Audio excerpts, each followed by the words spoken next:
Hello दोस्तों, हमारे YouTube channel में आप सभी का स्वागत है। हमारी आज की ये वीडियो बहुत ही ज़्यादा इम्पोर्टेंट होने वाली है क्योंकि आज हम बात करने वाले हैं कि क्या इलेक्शन की वजह से हमारे स्टॉक मार्केट में बहुत ही बड़ा क्रैश आने वाली है। क्योंकि यार ऐसे बहुत सारे मार्केट में एक्सपर्ट लोगों का प्रेडिक्शन किया जा रहा है, उनके रिपोर्ट्स आ रहे हैं कि इलेक्शन की वजह से हमारे जो इंडाइसेज हैं निफ्टी सेंसेक्स उनमें काफ़ी बड़ी गिरावट देखने को मिल सकती है।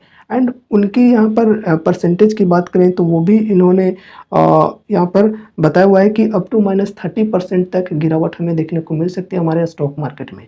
और यही कुछ लोगों का ये भी कहना है जिन्होंने पॉजिटिवली कहा है कि स्टॉक मार्केट में इलेक्शन की वजह से जो निफ्टी का लेवल है वो काफ़ी ग्रो कर सकता है, मतलब निफ्टी 23,400 तक पहुंच सकता है। तो कुछ लोगों ने यहाँ पर बोला है कि बियर्स हावी देखने को मिलेंगे और कुछ लोगों ने बोला कि यहाँ पर हमें बुल रन देखने को मिलेगी।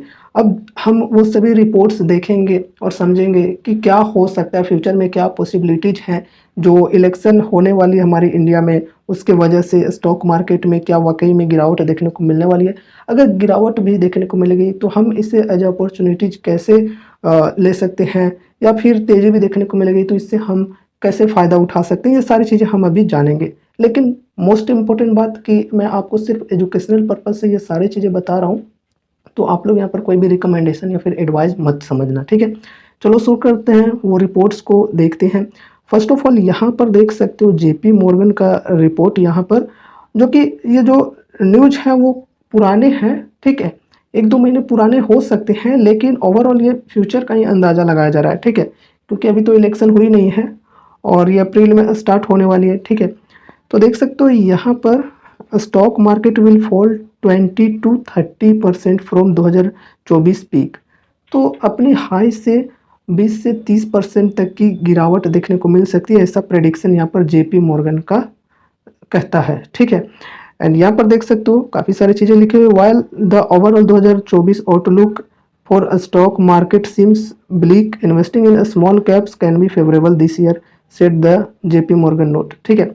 तो जेपी मॉर्गन का यहाँ पर यही कहना है कि गिरावट हमें देखने को मिल सकती है। जो भी हाई है हमारे स्टॉक मार्केट में, जो भी हाई बनाई है निफ्टी, हाई कितना बनाया है अभी 22,500 के तकरीबन, ठीक है। तो वहाँ से 20 से 30% तक हमें गिरावट देखने को मिल सकती है। इसी प्रकार से सेंसेक्स में भी देख सकते हो 20 से 30% गिरावट, ठीक है। अब यहाँ पर इन्होंने ये भी बताया कि investing in small caps can be favourable this year. तो स्मॉल कैप में इन्वेस्ट करना फेवरेबल बताया जा रहा है यहाँ पर जेपी मॉर्गन के द्वारा, ठीक है। तो नेक्स्ट रिपोर्ट है मॉर्गन स्टैनली के थ्रू।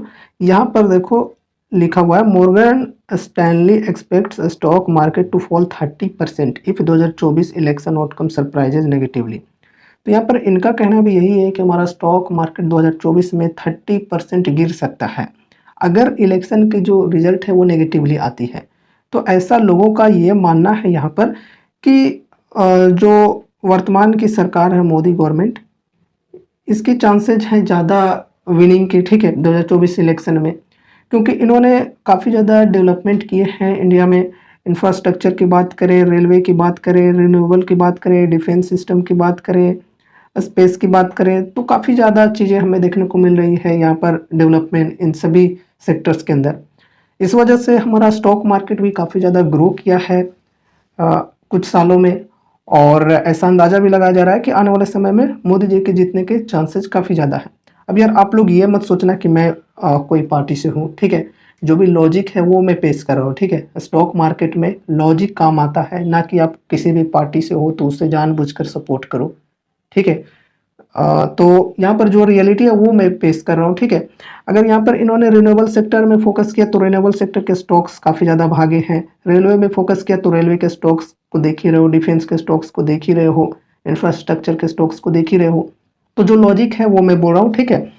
तो इस वजह से यहाँ पर मानना यह है कि अगर ये जीतते हैं फिर से, तो फिर से डेवलपमेंट हमारे इंडिया में हो सकती है, फिर से ये सारे सेक्टर्स को बेनिफिट देखने को मिल सकते हैं, या फिर अलग से और भी सेक्टर्स हो सकते हैं। सेमीकंडक्टर वगैरह की बात मैं अभी किया ही नहीं हूँ, आईटी की बात नहीं किया हूँ, ठीक है। तो ये सभी सेक्टर्स को फिर से डेवलपमेंट में फ़ायदा मिल सकता है, ऐसा लोगों का सोचना है। और अगर ये नहीं जीत पाते हैं, जो कि एक नेगेटिव रिजल्ट हो जाएगा, नेगेटिव आउटकम हो जाएगा, तो यहाँ पर 30% तक मार्केट में फॉल देखने के चांसेज हैं। और रियली में मुझे भी ऐसा लगता है कि ऐसा हो सकता है, ठीक है। तो ये यहाँ पर मॉर्गन स्टैनली का कहना है, बाकी मैं तो कुछ एक्सपर्ट थोड़ी हूँ जो मैं कोई भी प्रेडिक्शन करूँ, ठीक है। तो इतने बड़े बड़े एक्सपर्ट्स जो कर रहे हैं, जो कह रहे हैं, वही मैं कह रहा हूँ, ठीक है। अब देखो यहाँ पर कुछ अलग यहाँ पर हम लोग समझते हैं, जो कि पॉजिटिव न्यूज यहाँ पर है, ठीक है। नेगेटिव तो यहाँ पर हम लोगों ने काफ़ी ज़्यादा देखे। अब देखो यहाँ पर प्री इलेक्शन रैली यहाँ पर बोली जा रही है, Nifty could rise to 23,400 level by June buy on dip says ICICI securities. तो आईसीआईसीआई सिक्योरिटीज का कहना यह है कि जो जून में 4 जून को चूंकि रिजल्ट आने वाली है इलेक्शन की, तो उस वक्त जून में हमें काफ़ी ज़्यादा राइज देखने को मिल सकती है। निफ्टी 23,400 के लेवल पर पहुंच सकती है, उसी प्रकार से सेंसेक्स भी पहुंच जाएगी। तो ये इनका कहना है। अभी यहाँ पर बात करें तो निफ्टी कितना हाई लगाया, 22,500 का, ठीक है।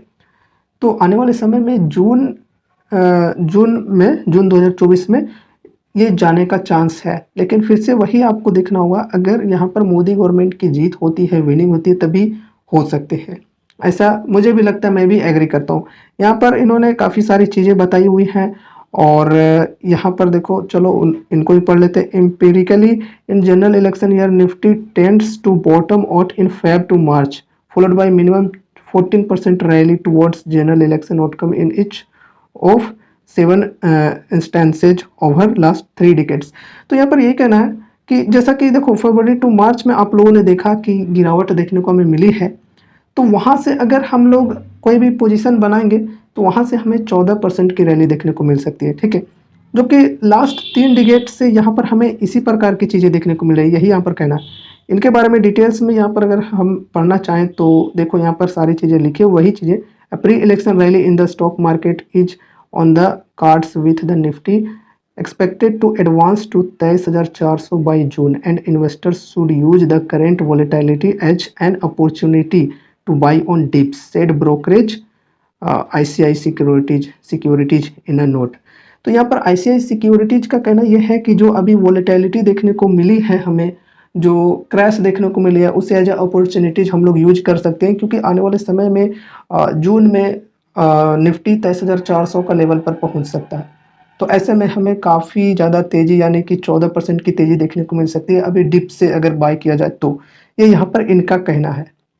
लेकिन इस वीडियो को देखकर आप लोग कहीं पर इन्वेस्टमेंट करने मत चले जाना। अगेन मैं आपको कह रहा हूँ, यहाँ पर आप सभी को कोई भी इन्वेस्टमेंट की रिकमेंडेशन या फिर एडवाइस नहीं दी जा रही है। सभी चीज़ें यहाँ पर एजुकेशनल पर्पज़ से डिस्कस की जा रही हैं। अब यहाँ पर देखो वही सारी चीज़ें जो अभी हम लोग पढ़ रहे थे, वही यहाँ पर लिखी हुई है। Empirically in an election year February to March bottom offers fresh entry opportunity to ride next leg to up move in the run up to general election garnering minimum returns of 14%।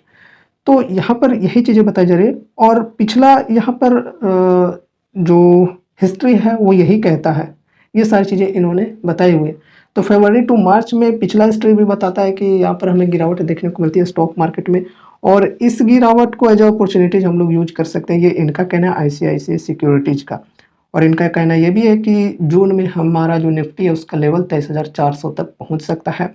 तो किसी का कहना positive है, किसी का कहना negative है, लेकिन ओवरऑल लोगों का सेंटीमेंट यही है कि इलेक्शन में अगर मोदी गवर्नमेंट की विनिंग होती है तो तेज़ी देखने को मिल सकती है, और यही अगर वो हार जाते हैं यानी कि लूज कर जाते हैं तो फिर हमारे स्टॉक मार्केट में क्रैश होने के भी काफ़ी ज़्यादा चांसेज हैं।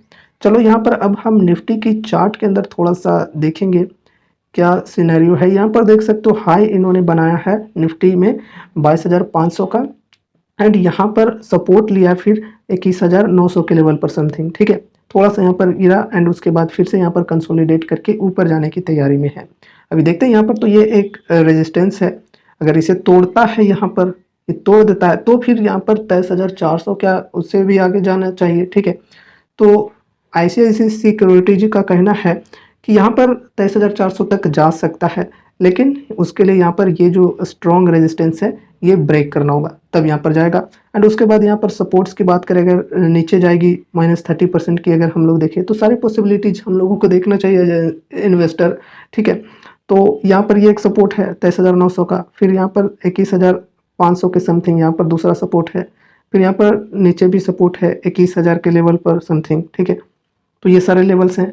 अगर मैं एक इन्वेस्टर हूँ तो मैं यहाँ पर एक्यूमुलेट करके चलूँगा, यहाँ पर एक ही बार सब नहीं खरीद लूँगा। कभी मैं यहाँ पर एक इस सपोर्ट पर मैं बाई करूँगा, फिर यहाँ पर कुछ पैसे रखे रहूँगा, फिर दूसरा किस्त यहाँ पर मैं उठाऊँगा 21,000 के लेवल पर, ठीक है।